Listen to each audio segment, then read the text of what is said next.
नमस्कार. पुन्हा एकदा माझ्या चॅनलवर तुम्हा सर्वांचे मनापासून खूप खूप स्वागत करते. आज आपण उकडीचे मोदक परफेक्ट कसे करायचे ते पाहणार आहोत तांदूळाच्या पिठापासून. तर त्यासाठी मी एक नारळ घेतला, तो छान असा फोडून घेतला. त्यानंतर पूर्ण जे खोबरं आहे ते काढून घेतलं, तर ते धुवून घेतलं. त्यानंतर त्याची पाठीमागची साल काढून घेत आहे. जे काळा भाग असतो ना तो काढून घेत आहे साल काढण्याच्या यंत्राने. बघू शकता जेवढा निघेल तेवढा मी काढून घेत आहे. त्यानंतर एक किसणी घेतली. किसणीच्या सहाय्याने मी खोबऱ्याचा किस तयार करणार आहे. मिक्सरला नाही लावणार, मी किसून घेणार आहे. तर मी थोडं किसलं, त्यानंतर बघितलं तर थोडा किस मोठा वाटत आहे मला. त्यानंतर मी किसणी चेंज केली, छोटी किसणी घेतली आहे. आलं किसायची किसणी असते ना ती वाली घेतली आहे. तर त्याच्या सहाय्याने बारीक असा किस आपला तयार होत आहे. बघू शकता छान असा बारीक किस आपला तयार झाला आहे. त्यानंतर गूळ घेतला. गूळ छान असा बारीक कट करून घेत आहे. तर गूळसुद्धा मी मोजून घेत आहे. तर 1 वाटी गूळ भरलेला आहे. सारणसुद्धा मोजून घेते. 1 वाटी सारण भरलं, त्यानंतर अर्धी वाटी म्हणजे 1.5 वाटी सारणासाठी आपल्याला 1 वाटी गूळ परफेक्ट आहे. याच्यामध्ये परफेक्ट गोड होतात, कमी होत नाही किंवा जास्ती होत नाही. त्यानंतर एक कढई ठेवली. कढई गरम झाली की त्याच्यामध्ये 1 चमचा तूप टाकलं. तूप टाकल्यानंतर आपल्याला त्यानंतर खोबऱ्याचं किस टाकायचं, थोडंसं हलवून घ्यायचं 1-2-3 सेकंद. त्यानंतर याच्यामध्ये गूळ ॲड करायचा.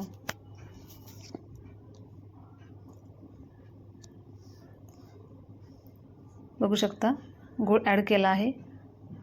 तर पुन्हा आपल्याला सतत हलवत आपल्याला मंद गॅसवरती हे सारण तयार करून घ्यायचं आहे. गॅसची फ्लेम मोठी नाही करायची, नाही तर सारण खालून करपलं जातं, कढईला चिकटलं जातं. गूळ लगेच खालून काळी पडू शकते आपली कढई. त्यासाठी आपल्याला मंद गॅसवरतीच हे सारण तयार करायचं आहे.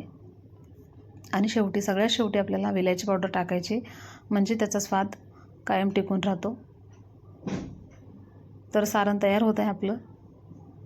तर बघू शकता छान असं तयार झालं. त्यानंतर मी आता शेवटी वेलायची पावडर टाकून हे सारण थंड होण्यासाठी साईडला ठेवून देणार आहे.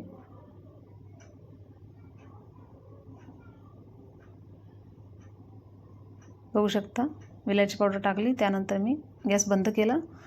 आपलं सारण तयार झालं. आता थंड होण्यासाठी साईडला ठेवून दिलं. त्यानंतर तांदळाचं पीठ घेतलेलं आहे 1.5 वाटी. तुम्हाला इथं दिसत आहे 1 वाटी, साईडला अर्धी वाटी आहे.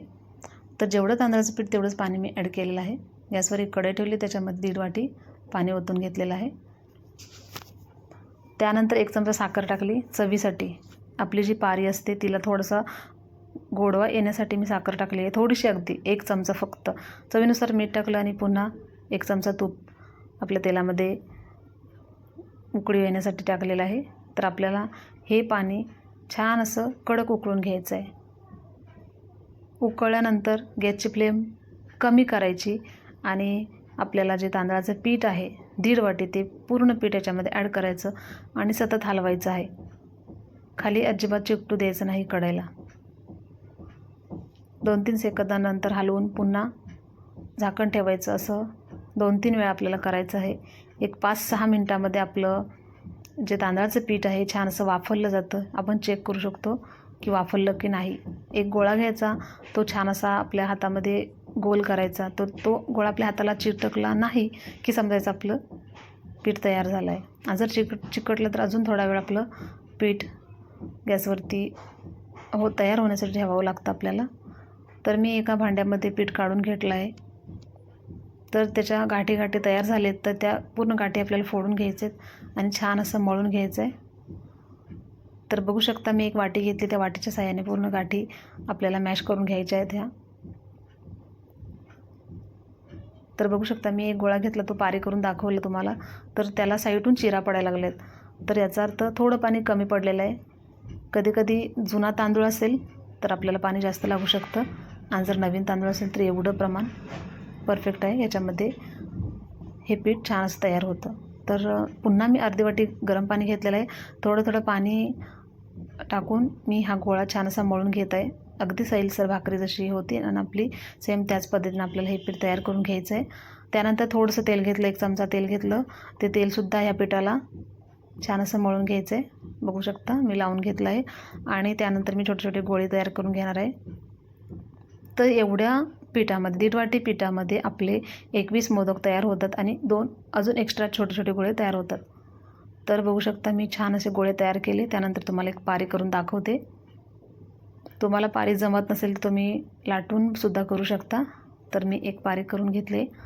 तर त्याच्यामध्ये 1 चमचा सारण भरणार आहे आणि छान असं 7 कळ्यांचा मोदक तयार करणार आहे. तुम्हाला दाखवते. बघू शकता पारी आपली अजिबात तुटली नाही, याचा अर्थ आपलं पीठ छान असं शिजलेलं आहे. तर बघू शकता छान अशा कळ्या तयार होत आहेत माझ्या.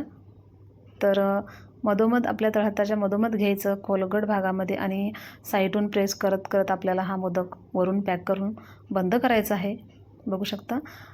तर त्यानंतर मी पोळीपाट घेतला, त्याच्यावरती एक छान अशी छोटीशी पुरी लाटून घेतली. तर त्याच्यावरती सुद्धा मी सारण ठेवलं आणि हा सुद्धा मी मोदक तुम्हाला दाखवते की लाटूनसुद्धा मोदक छान होऊ शकतो. जर वेळ आपल्याकडं कमी असेल तर आपण या पद्धतीनं केलं तर आपलं पटकन होईल, त्यासाठी. बघू शकता. त्यानंतर पुन्हा मी 5 पुऱ्या लाटून घेतल्या, त्याच्यावरती एक चमचा सारण घातलं आणि हे सुद्धा मी तुम्हाला बंद करून दाखवणार आहे आता तुम्हाला मोदक.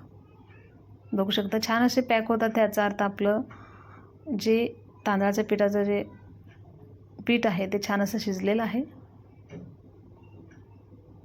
बघू शकता छान असं पारी आपली तयार केली. त्यानंतर सारण भरलं आणि छान अशा कळ्या आपल्या तयार होत आहेत. सुंदर असा लूक आपल्या मोदकाला आलेला आहे. बघू शकता शेवटी 2 जे गोळे छोटे छोटे होते ना, त्याचे मी 2 छोट्या छोट्या करंज्या तयार करत आहे. त्यासुद्धा मी साईडून बघू शकता फोल्ड करत करत केलेल्या आहेत. सुंदर अशा 2 करंज्या आपल्या तयार झालेल्या आहेत. तर बघू शकता फायनली 21 मोदक तयार आहेत आणि 2 करंज्या आहेत. त्याचबरोबर एक चाळणी घेतली. चाळणीला तेल लावायचं थोडंसं, म्हणजे आपला मोदक चाळणी पात्राला चिकटणार नाही. उकडून काढला तरी अजिबात चिकटून राहत नाही. त्यासाठी ही ट्रिक्स महत्त्वाची आहे. चाळणीला तेल हे लावलंच पाहिजे. त्यानंतर आपले मोदक एक एक ठेवून घ्यायचे आणि हे मोदक शिजायला जास्त वेळ नाही लागत. फक्त 10 मिनटं वेळ लागतो, कारण सुरुवातीला आपण पीठ वाफलून घेतलेलं आहे. त्याच्यामुळे 50-70% पीठ आपलं वाफवलेलं असतं. त्यामुळं फक्त थोडाच वेळ लागतो, 10 मिनटं. 10 मिनटामध्ये आपलं मोदक तयार होतात. गॅसवरती एक भांडं ठेवलं, त्याच्यामध्ये 1 लिटर पाणी टाकलेलं आहे. पाणी गरम झालं की त्याच्यावरती चाळणी पात्र ठेवायचं आणि झाकण ठेवून 10 मिनटं फक्त गॅसवरती आपल्याला हे मोदक उकडून घ्यायचे आहेत. मीडियम गॅसवरती ठेवलं तरी चालेल, जास्तही गॅसची फ्लेम मोठी नाही केली तरी चालेल. तर बघू शकता मी एका भांड्यामध्ये काढून घेतले, तर अजिबात चिकटलेले नाहीत चाळणीला आणि तुटलेलंही नाही. थोडंसा एखादा कुठेतरी चीर पडलेली आहे. तर बघू शकता फायनली लुक खूप सुंदर असा आलेला आहे. तर तुम्हाला मी ताटामध्ये काढून दाखवते. तर गणपती बाप्पासाठी आपले हे 21 मोदक तयार झाले आहेत. तर व्हिडिओ आवडला तर नक्कीच लाईक करा, शेअर करा आणि चॅनलवर नवीन असेल तर सबस्क्राईब करा. आणि तुमचा अमूल्य वेळ मला दिला आणि माझा व्हिडिओ पूर्ण पाहिला त्याबद्दल मनापासून आभारी आहे. बघू शकता तुम्हाला तोडून दाखवते. खूप छान असं आपलं सारण आणि बाहेरचं आवरण दिसत आहे. सुंदर असे सुबक मोदक आपले तयार झाले आहेत. तर नक्कीच व्हिडिओ आवडला असेल तर शेवटी जाता जाता लाईक करा. धन्यवाद.